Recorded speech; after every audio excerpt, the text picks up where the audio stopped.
Եթերում հեռանկարն է։ Վրաստանը հետընտրական գործընթացի մեջ է։ Տեղական ինքնակառավարման մարմինների անցած ընտրությունները նոր փորձություն էին երկրի քաղաքական ուժերի համար։ Թե ինչով դրանք առանձնացան, քննարկենք Գորբելի կենտրոնի Վրաստանի հարցերով փորձագետ Հասմիկ Մելիքսեթյանի հետ։ Շնորհակալություն մեր հրավերը ընդունելու համար։ Սկսենք թերևս նրանից, ինչով առանձնացան այս ընտրությունները, ինչ առանձնահատկություն ունեին, որ չկային նախորդում։ Ինչպես խորհրդանական ընտրություններից հետո 2024-ի այս ամբողջ մեկ տարվա ընթացքում եւ այդ ցայտուն հակասությունը արևմուտքի հետ, այսինքն թիմ ընտրությունները այդ ցայտուն հակասության շարունակության ֆոնի մեջ պիտի դիտարկեր, որովհետեւ բոլոր կողմերից արևմտյան գործիչները քննադատում էին վրացական երազանքին, իշխող կուսակցությանը եւ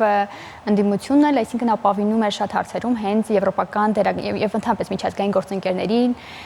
դիրքորոշումներին, հայտարարություններին եւ աջակցմանը։ Այս պահին Վրաստանում խորհրդանական ներողություն թիմ ընտրություններից հետո մի փոքր ավելի հանգիստ է, քան հենց բուն ընտրության օրը, եւ սա բնավ կապված չէր հենց ընտրական գործընթացի հետ, այլ ընդդիմության մեծ հանրահավաքի եւ բողոքի ցույցի հետ էր կապված, որը ուղեկցվեց նաեւ նախագահական նստավայր ներխուժման փորձով, որը արդեն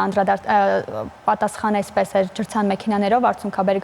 գազով եւ այլն, եւ կան ձերբակալվածներ հիմնական այս հայտարարված կազմակերպիչները, որոնք այդքան էլ հանրային մեծ հեղինակություն որպես այդպեսին չունեն, քաղաքական դաշտում գոնե մեծ մասամբ, նրանք ձերբակալված են նաև անմիջական այդ ներկայացուցիչները, ովքեր ներխուժման փորձ էին արել, եւ իշխանական այսինքն իրավապահ մարմինները պնդում են, որ հնարավոր են այդ ձերբակալությունները շարունակվեն։ Այս պահին ունեն վրացական դաշտում այսպիսին է իրավիճակը։ Իշխող թիմը երրորդ անգամ հաղթել է Թբիլիսիում որպես քաղաքապետի թեկնածու Կախակալաձեն երրորդ անգամ վերընտրվեց եւ Վրաստանի բոլոր մունիցիպալիտետներում վրացական երազանքը մեծ ձայներով եւ տոկոսներով կարողացել է իր առաջնորդությունը եւ առաջատարությունը պահպանել։ Որևէ ընդդիմադիր գործիչ այս պարագայում չունի որևէ, այսինքն միայն թե ինչ-որ քաղաքային խորհուրդներում տեղեր կունենան, բայց այլ ցայտուն ինչ-որ հաղթանակներ չեն եղել։ Եվ այս ներեցեք, բայց ընդդիմությունը ինքը բոյկոտեց ընտրություններին, չմասնակցեց, դա ինչքանով ազդեց լեգիտիմության վրա։ Այստեղ շատ հետաքրքիր իրավիճակ է ստեղծվել եւ ընտրություններին մասնակցել է երկու, այսինքն այդ հիմնական ընդդիմադիր թևերից երկու կուսակցություն, մեկը Լելոն ուժեղ Վրաստան եւ Գախարյան հանուն Վրաստանի համար կուսակցությունները մեկ ընդհանուր տեխնացու ներկայացրին Վրաստանի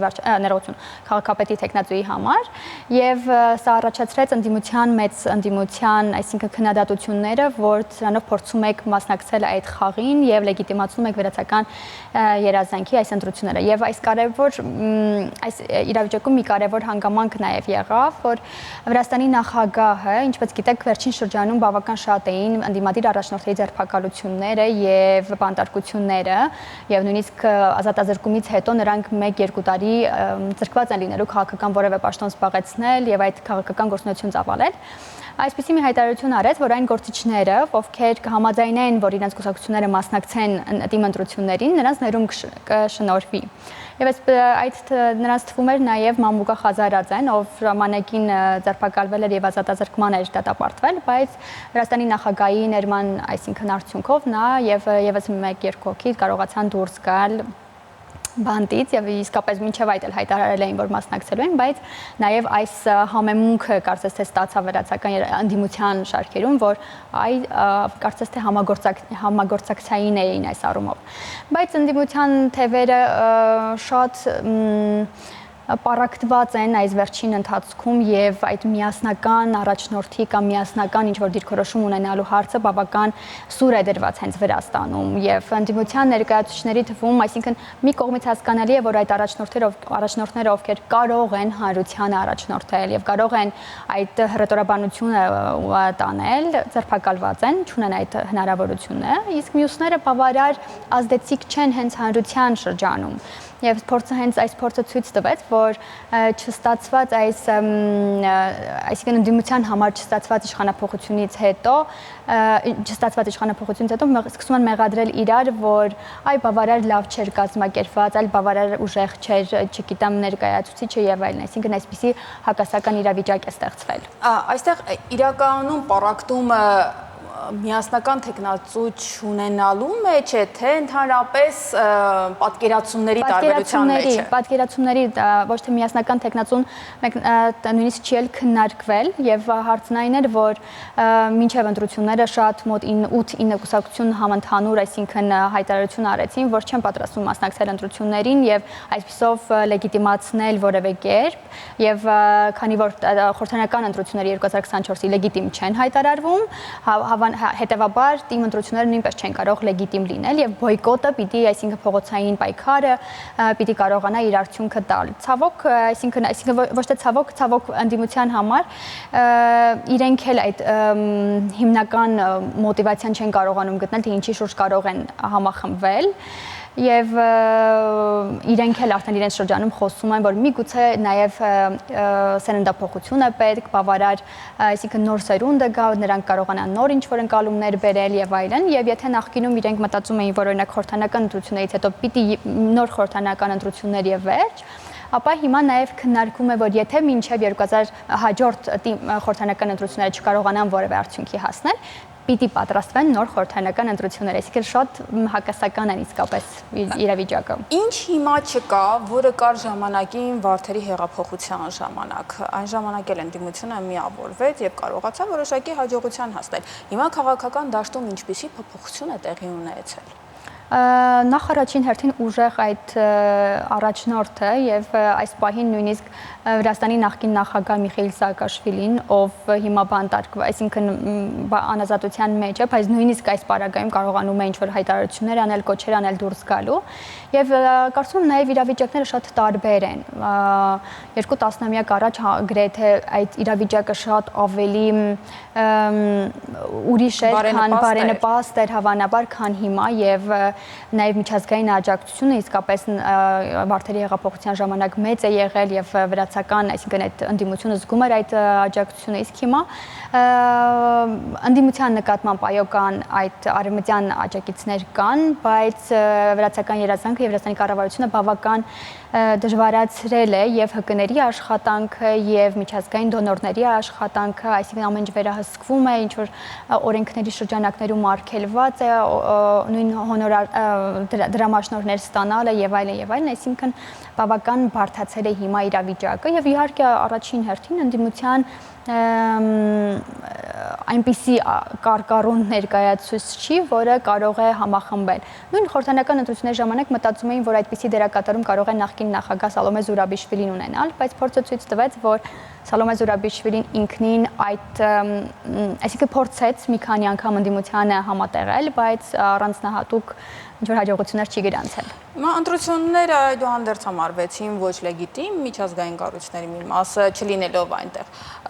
Այդուհանդերձ ինչպիսի խախտումներ եղան արդյոք խախտումներ թե չէ։ Ի տարբերություն խորհրդարանական ընտրությունների, որտեղ եղել են այդպիսի աղմկահարույց խախտումներ, լցոնումների այսինքն ձևով եւ այլն, այս ընտրություններում որպես այդպիսին ինչ-որ խախտումների մասին եղան 1-2 փոքրիկ արձանագրումներ, դա էլ հենց պաշտոնական աղբյուրները հայտարարեցին, որ եղել են այսպիսի արձանագրումներ եւ դրանց ինչ-որ ընթացք է դրվել, այսինքն այն աղմկահարույց դեպքերը, որոնք նախկինում ականադես են եղել, այս պահին չկային եւ լեգիտիմության հետ կապված այո հատկապես, այսինքն արձագանքները հիմնականում եվրոպական թևից են արևմուտքի եւ այնտեղից հայտարարություններ կան, որ շատ ինչ-որ ֆոնը Վրաստանում բարենպաստ չի եղել, լրագրողների նկատմամբ, ՀԿ-ների նկատմամբ եղել են այդ ճնշումները եւ հատկապես հիմա նաեւ հասարակության շրջանում հանրահավաքներ անցկացնելու ազատությունն է խոչընդոտվում եւ այլն, այսպիսին այն հայտարարությունները, բայց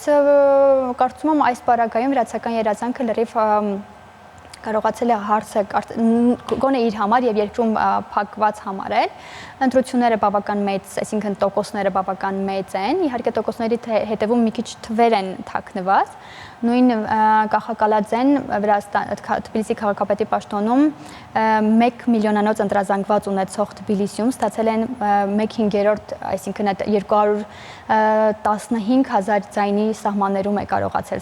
ստանալ, այսինքն սա նաև ցույց է տալիս եւ ցուցիչ է, որ հանրության մեծ մասը եւ կամ դժգոհ է եւ դա ցույց է տալիս այդպես, չմասնակցելով ընտրություններին կամ այդ չկողմնորոշված ընտրազանգվածները, որի վրա հետագայում պիտի աշխատեն մյուս կուսակցությունները եւ նրանց իրենց դաշտ բերելու համար։ Բայց եւս մեկ անգամ ուզում եմ ասել, որ այդ հստակ ցուցիչ է, որ այո, անցել են եւ մեծ տոկոսով են անցել, բայց այդ հանրային դժգոհությունը ամեն դեպքում կա։ Ինչ որ զանգվածի, ընդդիմության համար դա մեծ զանգված է, իշխանության համար դա սակավաթիվ է 100,000, 150,000, բայց այդ մասան Վրաստանում կա, այդ ընտրազանգվածը Վրաստանում կա, ովքեր բողոքում են եւ այս խորհրդանական ընտրություններից հետո մեկ ամբողջ տարի, հիմա մի քանի օր էլ եւ կլրանա մեկ ամբողջ տարի եւ առանց դադարի Վրաստանում Թբիլիսիում ամենօրյա ռեժիմով ցույցեր են անցկացվում։ Այսինքն սա բարբեր այդ երկարատևությունը պահպանում են եւ ցույց են տալիս, որ դժգոհություն կա ամեն դեպքում։ Դժգոհությունը կա, ընտրությունները բոյկոտում են, այդ դեպքում փոփոխությունների ճանապարհը փողոցով գնալ այդ ճանապարհը արդյոք այնտեղ ընդունելի է, որքանով են adekvat, այսպես ասեմ, համապատասխան իրար իշխանության գործողությունները եւ ընդդիմության գործողությունները։ Իրականում բավական հետաքրքիր իրավիճակ է ստեղծվել հենց այս առումով Վրաստանում, որովհետեւ մեկ տարվա փորձը գրեթե ցույց է տալիս, որ այդ լուրջ դրվագները, որ հնարավոր է ինչ-որ բան փոխել Վրաստանում, չկա։ Այսինքն ընդդիմությունը բավարար չի կարողանում համախմբել իր շուրջ, եթե պայքարը փողոցային է լինելու, այսինքն փողոցային պայքարի միջոցով է հասնելու ինչ-որ բանի, այսինքն այդ փողոցային պայքարի դրվագները չկան։ Այո, շարունակականությունը ապահովում են, բայց այդ համախմբվածության տարբերակը չկա։ Եթե այդպես չէ, օրինակ արվելու է խորհրդանի միջոցով, արվելու է քաղաքական դաշտում, քաղաքական ինչ-որ գործընթացների միջոցով, այս պարագայում էլ մենք տեսնում ենք, որ ընդդիմությունը բոյկոտում է եւ խորհրդարան, այսինքն խորհրդարան անցած ուժերը ուղղակի հրաժարվեցին իրենց մանդատներից, չեն շարունակում ինչ-որ բան աշխատանքներ, այսինքն ամբողջ իրենց ռեսուրսը հիմնականում ուղղված է միջազգային գործընկերների հետ աշխատանքում, այսինքն ունենալ այնպիսի լծակներ, միջազգային գործընկերներ, իդեմս միջազգային գործընկերների, ովքեր կարող են ազդել Վրաստանի կառավարության եւ Վրաստանի իշխող թևի մարդկանց վրա, օրինակ վրացական իրազանգի հիմնադիր Բիդինե Իվանիշվիլիի նկատմամբ են պատժամիջոցներ սահմանվում կամ իր իրավապահ կառույցների, ուժային կառույցների ներկայացուցիչների նկատմամբ կան այդ պատժամիջոցները, բայց սրանք այն դրվագները չեն, որոնք կարող են ինչ-որ կերպ ազդել եւ այնքան ուժ չունեն եւ այդ բանաձևերը ուժ չունեն որպես այդպիսին, որոնք կարող են անդադ ընդունվել եւ մեկ տարին ցույց տվեց, որ դրանք էական նշանակություն Վրաստանի վրա չունեն։ Դրանք տեղային են, անձնային են։ Միաժամանակ մենք տեսնում ենք, որ Վրաստանի իշխանությունները բացարձակ չեն հրաժարվել դեպի արևմուտք գնալու այդ ճանապարհից, որը նրանց նաև օրենսդրության մաս էր կազմում։ Հիմա կարծես մի իրավիճակ է, երբ երկու կողմը փորձում է ցույց տալ, ով կարող է ավելի լավ կիրառել այդ գործառույթները եւ մեխանիզմները։ Այո, այսօր ով է հաղթում։ Ես սիրում եմ բաժանել երկու մասի, որովհետև արևմուտքը որպես այդպեսին երկու թև ունի՝ ամերիկյան թևը եւ եվրոպական։ Եվրոպական թևին կանդրադառնամ, բայց Ամերիկայի հետ բավական ավելի, այսինքն օդից կախված են այդ հարաբերությունները։ Հատկապես նոր ադմինիստրացիայից հետո չկա Վրաստանին վերաբերող ինչ-որ հայտարարություններ, որ պարզ լինի կամ այս կողմ, կամ այն կողմ։ Եվ բազմիցս վրացական կողմը երկու անգամ պաշտոնապես նախագահի եւ վարչապետի մակարդակով բաց նամակով դիմել են Ամերիկայի նախագահին հարաբերությունները վերագործարկելու համար, այսինքն այդ մասով արձագանք չկա, այլ մասերով արձագանք չկա, այսինքն այս պահին կա, որ նախորդ ադմինիստրացիայի բոլոր պատժամիջոցները եւ ընդունված օրենքները պահպանվում են, Վրաստանին հատկացվելիք ֆինանսական աջակցությունը սառեցված է, բայց որևէ նոր քայլ դեպի Վրաստան չկա այդ առումով։ Ուրիշը պատկերը Եվրոպայի հետ կապված, Եվրոպայում շատ ավելի խիստ են հայտարարությունները, շատ ավելի կոշտ է այդ հռետորաբանությունը եւ նույն Եվրոպական հանձնաժողովի նախագահը, Եվրոպական տարբեր կառույցների ղեկավարներ շատ ավելի կոշտ հայտարարություններ են անում եւ ընդունված բանաձևերն էլ ավելի փորձում են, այսինքն ավելի շատ են ընդունվում այդ բանաձևերը եւ այլն, բայց այստեղ էլ մեկ այլ հարց կա, Եվրոպան ինքնին միատար կառույց չէ, միատար չէ եւ Եվրոպական միությունը միատար չէ, Եվրոպայի խորհուրդը միատար չէ եւ այնտեղ բոլոր երկրները ունեն սեփական ձայնի եւ վետոյի այդ իրավունքը եւ շատ հարցերում Վրաստանի դեմ ընդունվող ցանկացած ինչ որ բանաձև բարձր, շատ հանգիստ կարողանում է երկար ճանապարհ անցնել կամ ընդունվում է կամ չի ընդունվում։ Չգիտեմ, կան երկրներ, որոնց հետ Վրաստանը ունի ավելի նույն Հունգարիան, բարիդրացիական շատ ավելի լավ հարաբերություններ կան եւ բարեկամական հարաբերություններ կան եւ Հունգարիան շատ աջակցում է Վրաստանին այս առումով։ Այնպես որ իսկ ինչ վերաբերում է հենց Վրաստանի այդ հայտարարությունները, այո, պաշտոնական հայտարարությունները եւ հրադադարաբանությունը այս առումով երբեք չի փոխվել։ Այո, իրենք պատրաստում են այսինքն Վրաստանը պատրաստում է մի օր Եվրոպական միության անդամ դառնալ, թիվը մի փոքր փոփոխվում է 1.27 թվականին, 1.30 թվականին, բայց իրենք ակնկալում են, որ այդ հարաբերությունները պիտի լինեն ավելի զուսպ եւ իրենք ասում են, որ այդ ճնշումները, սադրանքները Վրաստանի նկատմամբ պիտի չլինեն եւ նրանք պիտի, այսինքն միջազգային գործընկերները պիտի չխառնվեն Վրաստանի ներքին ներքաղաքական ինչ-որ գործընթացներին։ Կարծես Միացյալ Նահանգներում սպասողական վիճակ է, թե ինչ պիտի լինի Վրաստանի նկատմամբ որևէ քաղաքականություն մշակելու, իսկ Եվրոպական միությունը շատ հստակ է դրել։ Այսպիսի տպավորություն է մեդիայում ստեղծում, դուք ինչպես եք կարծում։ Եվրոպական միության հետ կապված մի փոքր, այսինքն ոչ թե հստակ է, այլ միգուցե շատ ավելի մոտ են, այսինքն Ամերիկայի հետ ռազմավարական հարաբերություններ եւ գործընկերություն այսպես թե այնպես կա, հիմա իհարկե դադարեց, այսինքն ժամանակավորապես դադարեցված է այդ գործընկերությունը, բայց Եվրոպայի հետ մի փոքր այլ է հարցը եւ շատ էին այդ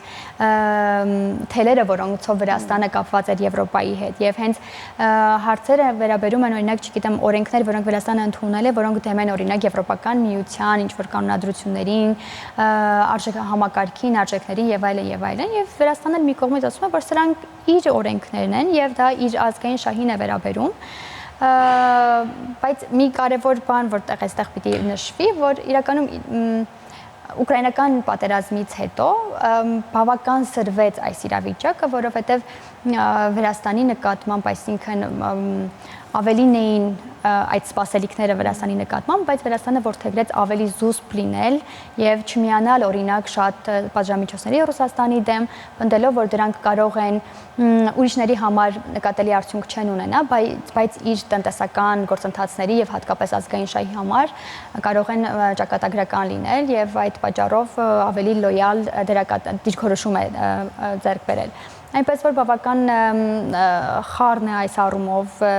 եւ Վրաստանում ընդդիմության տեսանկյունից եւ իշխանության տեսանկյունից եւ եվրոպական ընդհանրապես եվրոպական կառույցները, եթե մենք ավելի վեր նայենք եւ ավելի գլոբալ նայենք, պիտի խոստովանենք, որ շատ կառույցներ այլևս առաջվա նախկին այդ հզորությունը, ազդեցությունը եւ այդ լծակները չունեն։ Ոչ միայն Վրաստանին է վերաբերում, կարող ենք տարածաշրջանային շատ գործընթացների նայել, որ երկրներ կան, որոնք այլևս որևէ կերպ չեն ենթարկվում եւ չունեն այդ կարմիր գծերը նույն միջազգային կառույցների հետ աշխատանքում։ Շնորհակալություն, ես հիշեցնեմ իմ զրուցակիցը Հասմիկ Մելիքսեթյանն էր։